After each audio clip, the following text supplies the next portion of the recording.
Welcome back to the channel, my friend.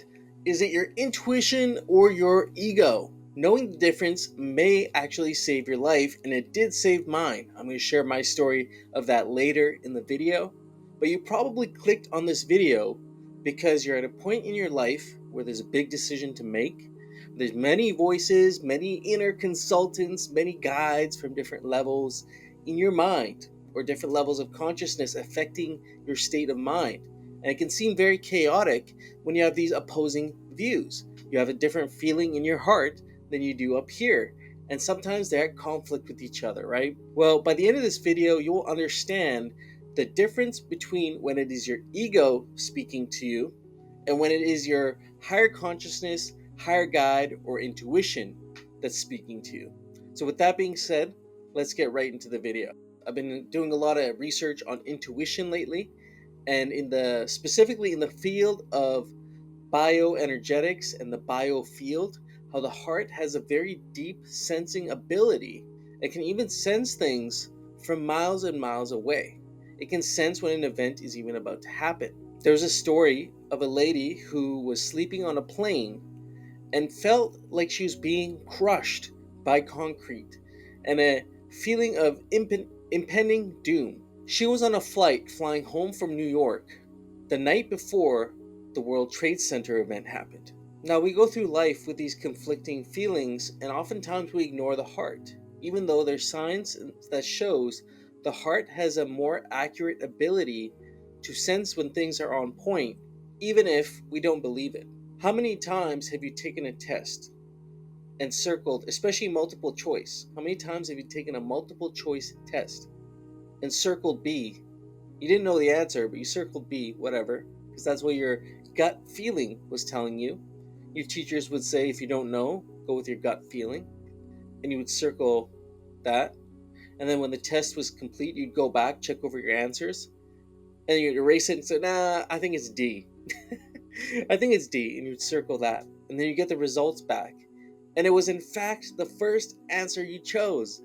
I can't tell you how many times I went through school. I wasn't the best student, first of all, but I couldn't tell you how many times I went through school and did this and basically screwed myself over time and time again. So there's great value in really connecting with your heart, first of all, and making this heart-mind connection, which most of us have been severed off from, because this connection takes place between the heart and the right side of the brain, the more creative, abstract side of the brain. So you'll get an intuitive feeling, an intuitive hit. It'll come up through your heart-mind channel, and then your left brain will immediately, because this is the society we live in, this is how we're trained, with very analytical left brain thinking, will immediately pick it apart to pieces, analyzing it, looking for the truths, when really there was no truths. The truth was already whole, it was right there in front of you. And so this is a really special ability that everybody has access to, that anybody can strengthen like a muscle, and have you've unlocked a cheat code. You have unlocked a superhuman power. And I'll tell you a little story here. When I was a paramedic, I was very young when I started. I was 20 years old when I started this career. I'm no longer a paramedic, by the way, but did it for about a decade. And I remember one of my first calls that I ever did. It was with another partner who's a good friend of mine.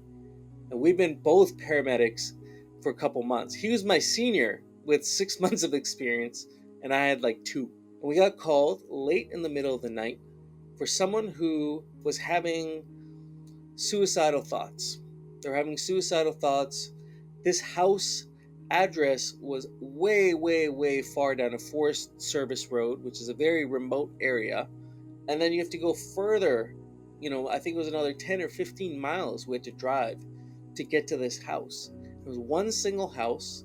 It was about 2 in the morning, and I started getting a feeling as I started getting closer to the house. I called my dispatch.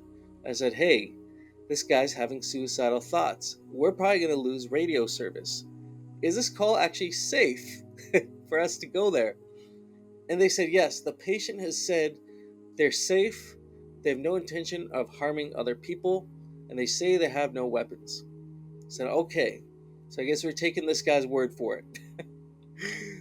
As we're getting closer to the house, I get a deep feeling. I mean, I already had a feeling, an egoic feeling as a young paramedic of just get in there, let's go help this person, let's go figure out what's bothering them, get them to a hospital, get them the help they need. So we made it pretty far down this road. As I was getting closer, this deep gut, from my gut, this deep intuitive feeling, some would call it the solar plexus, which is an area about 4 inches below the heart. There was a feeling that came up through there into my heart, and it was a feeling of resistance, a heavy feeling. I started feeling really heavy.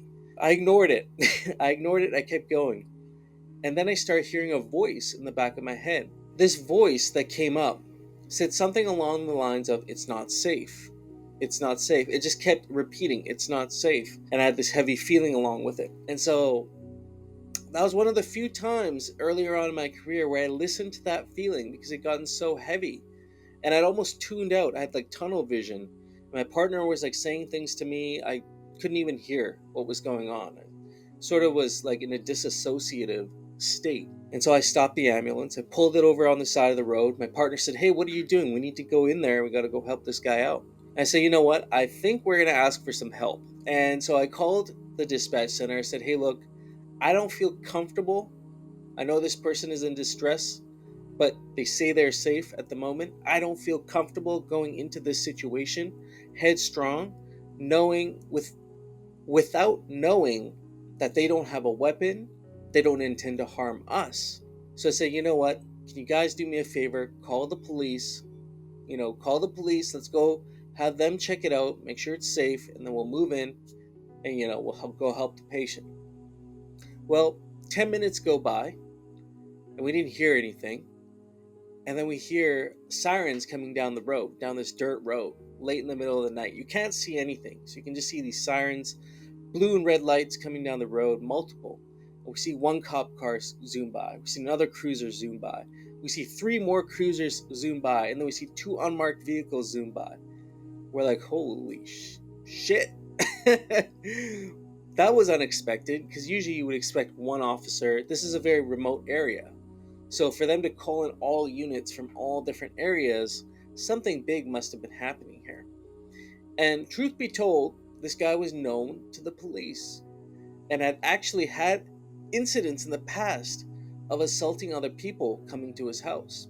And upon arrival, when they got there, this man was indeed very emotionally distressed, but he had a shotgun sitting on his table and had the intention of harming whoever came through that door. Well, anyway, they were able to peacefully de-escalate the situation, take away the man's weapon, which it wasn't loaded. So, I mean, who knows what his intentions actually were, but who knows what could have happened to us.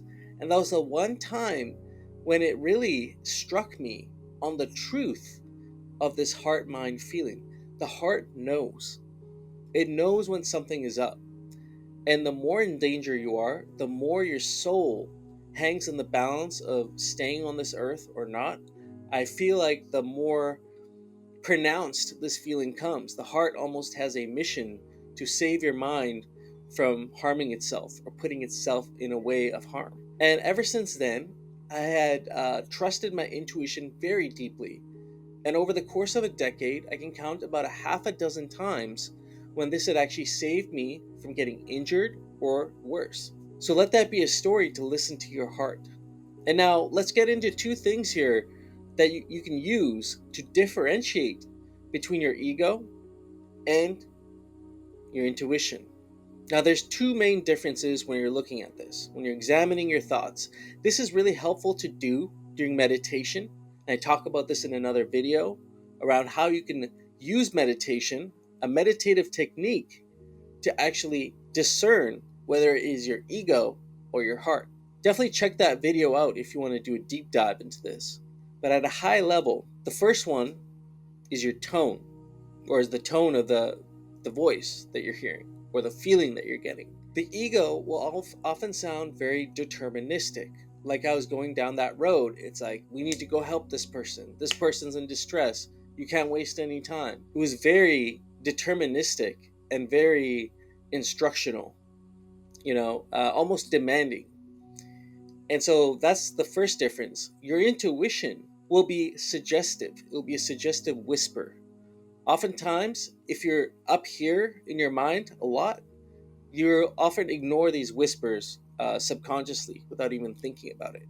So you have to really be tapped in with that heart mind connection. The second one here is your emotion, how you're feeling about this, the specific feelings that come along with these intuitive hits or egoic hits. The ego often comes from a place of fear, anxiety, anger, and alternatively, the intuition comes in the form of peace, love, kindness. It's a higher vibrational emotion.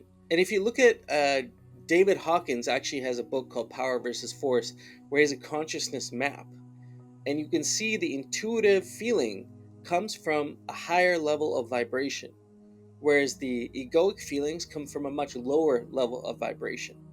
And these two are at odds with each other. I even have a feeling that maybe ancient texts, religious texts, they refer to these two forces as kind of an angel and a demon. But in recognizing this, I hope you can discern which is which. Let me know down in the comments below if you've had any crazy experiences like this, if your intuition has already saved your life. And until next time, friends, peace.